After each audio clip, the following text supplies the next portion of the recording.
A lot of people ask me why I do not run late 90s, early 2000s, all the way up to, I guess, 2010s and newer GM products. And the simple reason is aluminum.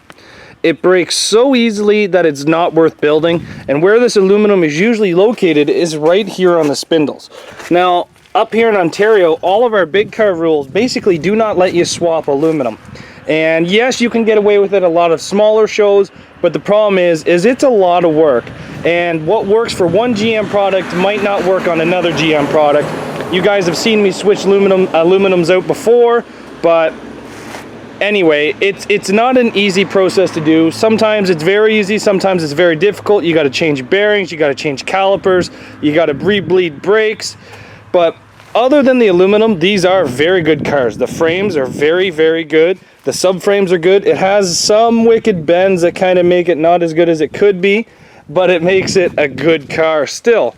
I do keep bumpers off them because the bumpers are good, but in the front here, I'm imagining you could change this out with a lot of different GM kind of makes.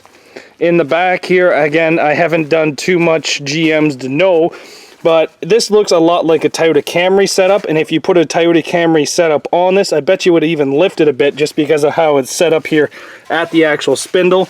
And then that way it gets you a little bit of extra height. But overall, these are very good cars. The frames are very, very tough frames, but they rot as well. This car here has got no rockers at all. None, but the frames are good. Oh, the front frame, the rear frame, the subframe, the frame that connects them to underneath, like all the unibody's good. It's just the rockers are gone. And overall, they do have great motors. They have good solid frames, but the problem is the aluminum.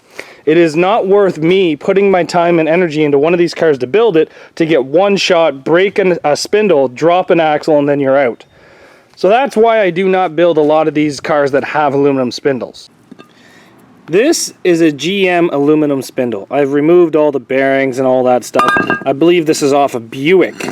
But you see how the aluminum is oxidizing and basically eating away into itself?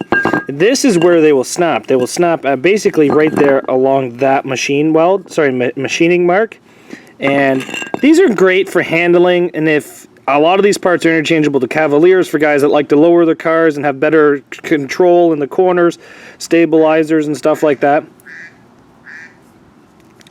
But this is no good for demolition derby. What happens is when you get hit, it just shatters right off. Like, see how weak that is? But thanks for watching, and see you guys back here tomorrow.